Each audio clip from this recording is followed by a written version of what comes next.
If you're new here, don't forget to subscribe to our channel and hit the like button. Your support helps us share more amazing stories that make us pause, reflect, and see ourselves a little more clearly. My name is Lauren. I'm 32 years old.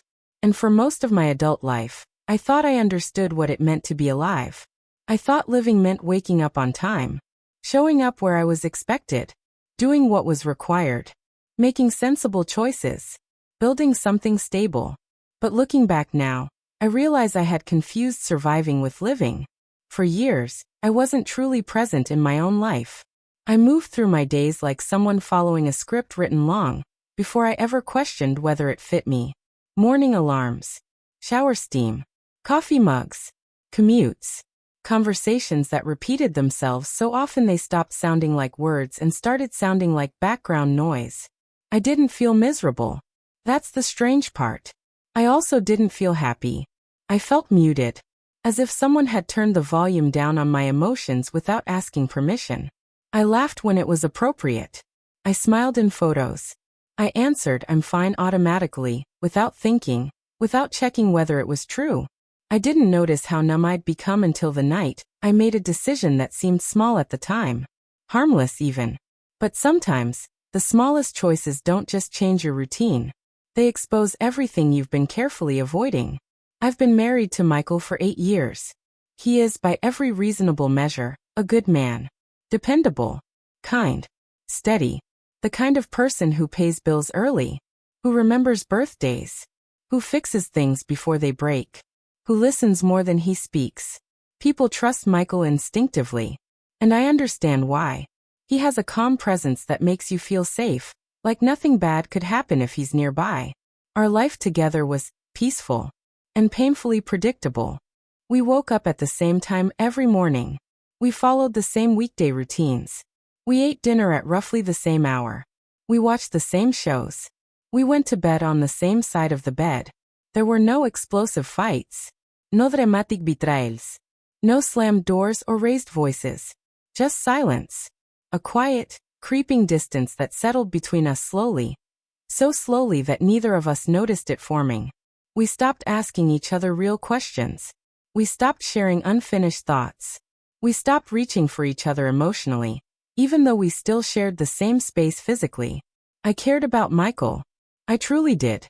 Or at least, I believed I did. But love has a way of quietly transforming into habit when you're not paying attention. And habit is comfortable. But it's also dangerous. One evening, after dinner dishes were stacked and the house had gone still, I found myself scrolling through my phone without purpose. My thumb moved out of muscle memory more than intention. News. Photos. Ads. Content blurred together.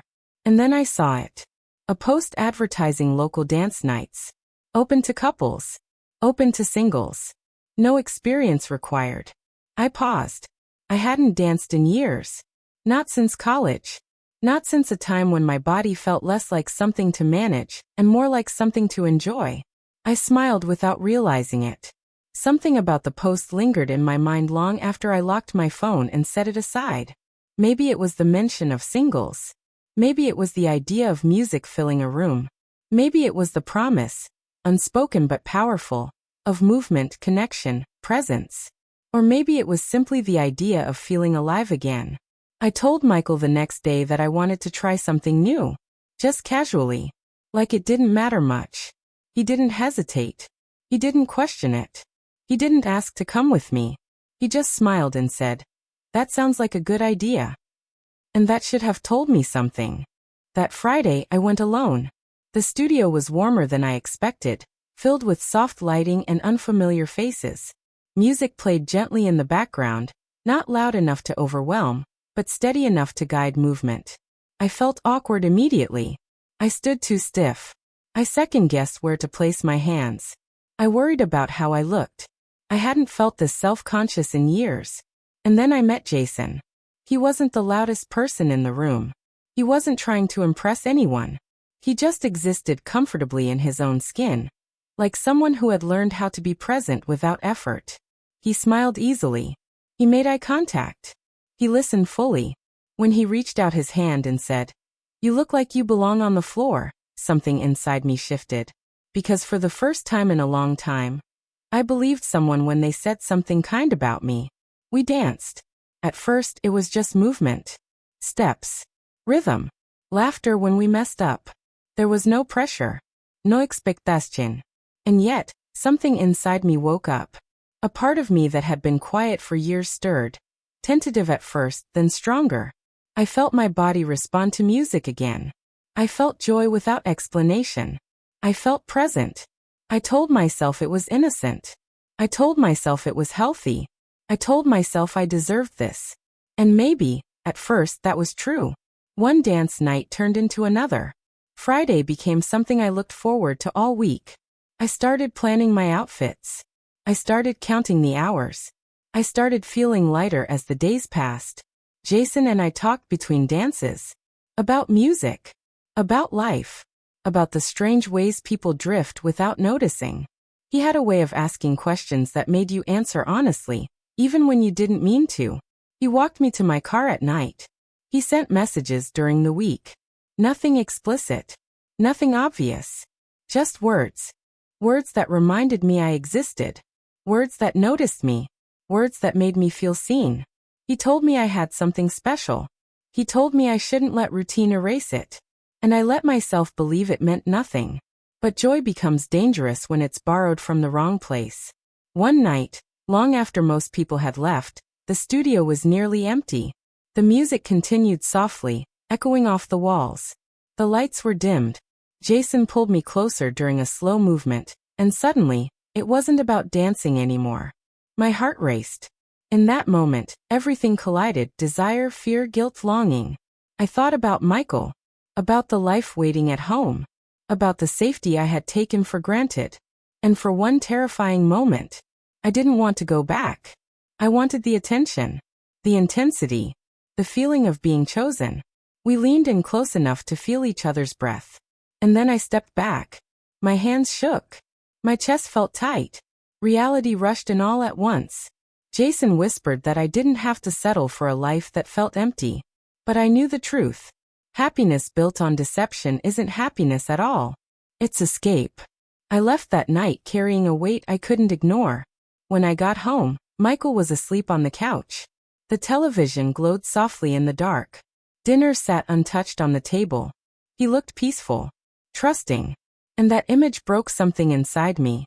Because I realized I had already crossed a line. Not physically, but emotionally. In my thoughts. In my silence. In my longing. I had betrayed him long before anything almost happened. The next day, I deleted Jason's number. I never went back to the studio. When Michael asked if I was okay, I didn't tell him everything. But I didn't lie either. I told him I felt lost. He held me and said we would find our way forward together. That quiet forgiveness, offered without knowing the full story, changed me more than any confrontation ever could. 2 years have passed since that night. Michael and I don't live on autopilot anymore. We talk. Really talk. We travel. We try new things together. We argue. We laugh. Our love isn't thrilling. It's intentional. And that's something I never understood before. Trying something new didn't fix my life. It revealed it. It showed me how fragile loyalty becomes when needs go unspoken. How easily attention can be mistaken for value. How dangerous silence can be inside a relationship. Sometimes I still think about that night. Not because I miss Jason, but because I miss the version of myself who finally admitted she wasn't okay. The woman brave enough to want more, even if she looked for it in the wrong place. There's a quiet loneliness that follows you after you almost lose everything. It doesn't scream. It whispers. And when Michael looks at me now, with care not suspicion, I understand how rare forgiveness truly is. It's not earned. It's given when someone sees your cracks and chooses to stay. Jason once said I didn't have to return to a life that didn't make me happy. He was wrong. You don't run from unhappiness. You face it. You rebuild. You choose every day. If I could speak to the woman I once was, I'd tell her this. You are not empty. You are not lost. You are waiting to see yourself clearly. Life isn't about chasing what's new. It's about recognizing what's been quietly waiting for you all along. And maybe, that's what transformation really is.